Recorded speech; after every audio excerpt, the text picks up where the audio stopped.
Imagine graduating from high school and realizing that all of the support and things that you have ever known have magically disappeared. That's what a lot of our kids with disabilities are facing when they graduate. Did you know that there are actually only four kinds of diplomas? One of them being a regular education diploma, like you and I have, special education, an alternative, or an occupational. And only two of those types of diplomas are recognized as a real diploma in the world. Transitioning from school to adulthood is already such a major challenge for students. I can remember when I graduated high school and had no idea what I was going to do with my life. And despite having all good intentions, we do not have adequate post school transition options for students with disabilities. Most of our current systems are underfunded, fragmented, and often fail to meet individual needs. How can we, in our secure minds, send these kids off into the real world knowing that they don't have their specific needs? But what are those things that we are lacking? Well, transition services are often fragmented between educational systems, vocational services, and healthcare providers, meaning that there's no said continuity in between any of these things. We're sending kids into the real world, expecting them to know what to do, and they have no idea.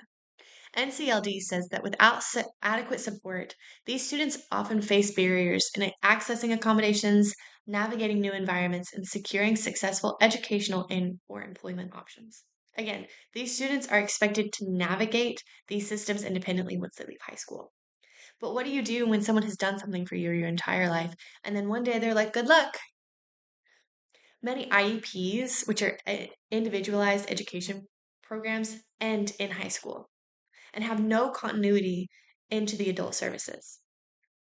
And these kids have no idea how to fix that. Another thing that we are lacking is limited access to employment and higher education. Post secondary opportunities are not designed with inclusivity in mind.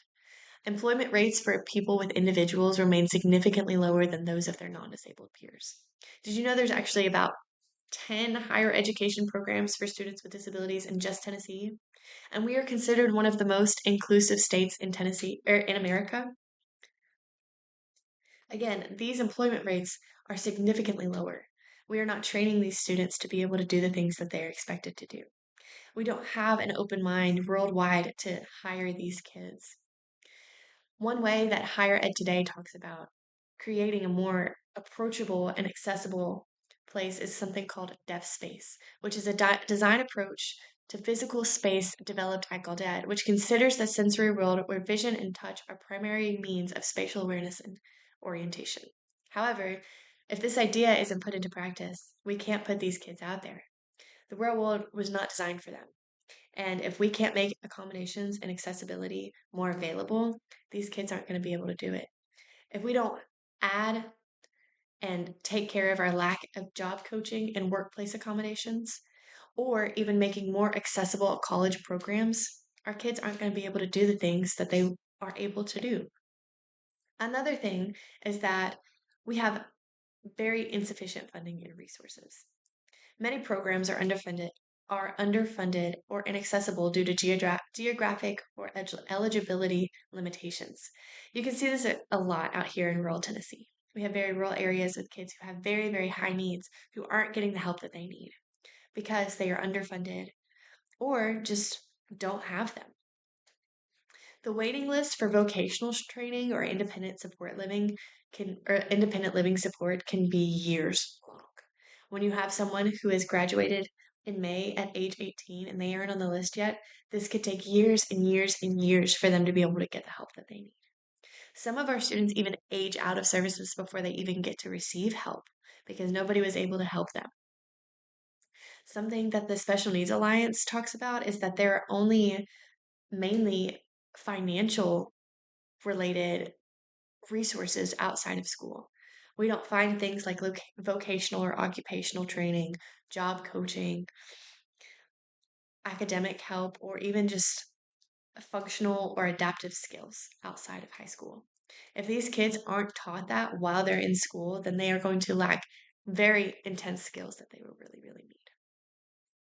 What are we supposed to do when these kids that didn't get help become adults, no longer have those services that never really were there for them in the first place? We also have a huge lack of emotional and social support. Without structured support, students with disabilities can experience isolation, depression, and regression, which can all be very, very negative side effects of their disability. Studies show that increased mental health concerns appear when their support systems disappear, which is normal for any child. Impact publication talks about how students who have disabilities are already at a higher risk for experiencing lower levels of social emotional well-being than their peers without disabilities. So when we send these kids that already have struggles with their social emotional well-being into the real world without a social or mental or emotional um, structure support, these kids can face some really intense repercussions. What can we do about this? Well, we need to reform and fund transition programs to help students go beyond graduation. Not just our disabled students either, our non-disabled students can also use this beneficial help. Investing in things such as lifelong IEPs, expanding job training programs to be more inclusive, and ensuring interagency coordination can really benefit. Interagency coordination would be what we talked about earlier with the healthcare services and the vocational programs training. The current school systems obviously do not serve students with disabilities after they leave school, but it's our responsibility as teachers, listeners, future parents, and current parents, people in the community to help these students realize that life does not have to end at graduation or 18 or 22. Life can be so much more, and they deserve to have that quality of life. Thank you.